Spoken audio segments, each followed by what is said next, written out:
Bismillahirrahmanirrahim. Assalamualaikum warahmatullahi wabarakatuh. Alhamdulillahirrabbilalamin. Hari ini saya akan berbagi tips tentang bagaimana cara mendetoksifikasi gangguan jin maupun sihir lewat metode wewangian atau mencium parfum. Caranya simple.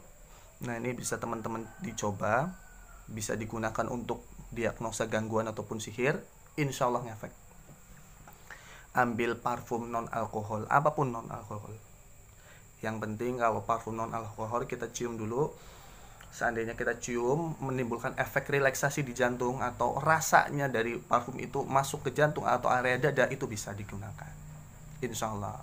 Lebih bagus lagi pakai misik hitam ataupun misik putih, karena itu sunnah Rasul, atau kasturi ya. Insya Allah itu lebih ngefek. Caranya gini, caranya ambil minyaknya dioleskan di tangan di sini, nanti dioleskan di bawah hidung. Suruhlah pasien menghirup 3 kali. Ambil nafas, hembuskan lewat mulut, hembuskan lewat mulut sampai 3 kali. Nah, setelah 3 kali coba tanya, reaksinya gimana? Setelah cium parfum ini rasanya gimana? Biasanya setelah mencium parfum ini ada reaksi seperti deg-degan, mual, gelisah, pusing, atau yang udah akut langsung kesurupan. Nah, ini apakah parfumnya dirukyah dulu atau tidak?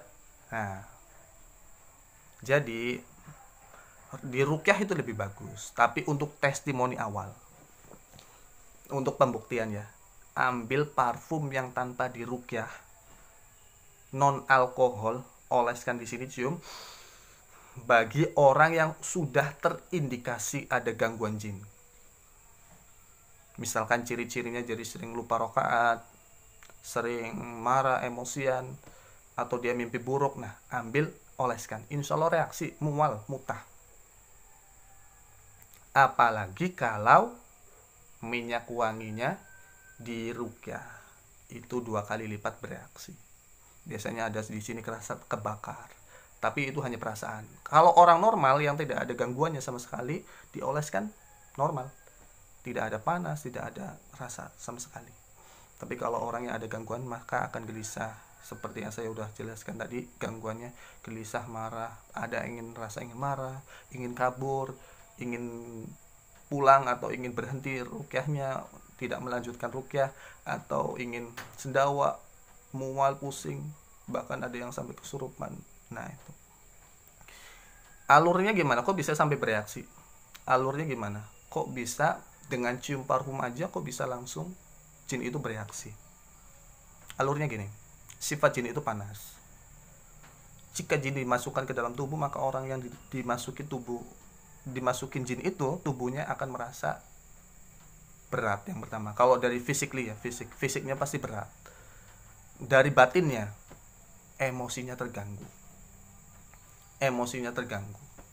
Nah, emosi ini letaknya di mana? Letaknya itu di jantung.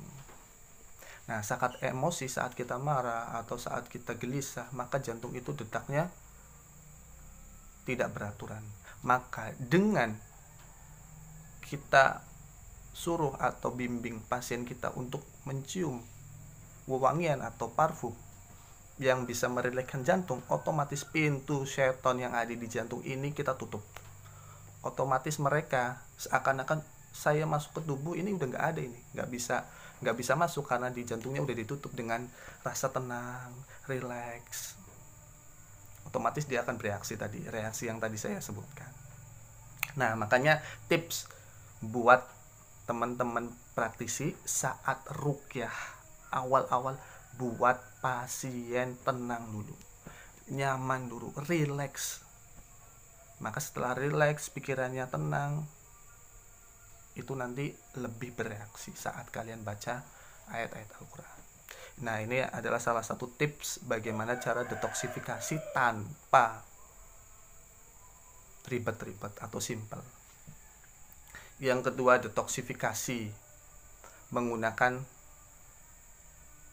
titik-titik favorit gangguan jin di dalam tubuh yang saya jelaskan ada di buku metode mendiagnosa gangguan jin lewat metode tunjuk jari. Nah, ini saya jelaskan di tahap awal bahwa kalau ada keluhan atau pasien yang mengeluhkan sakitnya di dada, atau ada yang mimpi buruk, emosi nggak stabil, terus ada mengeluhkan sakit badannya di dada, maka cukup dengan ditotok atau ditekan itu sudah mutah, itu sudah bereaksi mutah-mutah, tidak perlu pakai bacaan, itu sudah bisa, karena pada dasarnya itu jin itu atau setan itu lemah gitu. Tapi kenapa kalau ada sebagian orang yang meruqyah dengan ayat Al-Quran bahkan sampai berjam-jam kok nggak bereaksi? Nah, itu karena mungkin sebabnya orang itu belum memahami seluk-beluk jin yang pertama. Yang kedua, belum menempatkan Al-Quran di hati. Jadi insya Allah ruqyah itu simpel. Ruqyah itu simpel, semua orang bisa mempelajarinya. Nah, titiknya di mana? Nah, di sini ada tulang. Ambil 2 jari di sini. Nah, berarti di sini itu ditekan. Suruhlah dia kayak gini. Kalau tekannya gini. Nah, mutahkan. Insya Allah itu reaksi. Kalau dia dada. Nah, nanti untuk kedepannya nanti kita bakal sharing lagi. Makanya untuk teman-teman praktisi jangan lupa subscribe and share, support terus channel saya di Abu Raya Malik. Insya Allah nanti kita berbagi tips tentang seputar ruqyah. Ya, di sini ditekan di sini, terus angkat, mutahkan. Seperti itu. Sekian dari saya. Wassalamualaikum warahmatullahi wabarakatuh.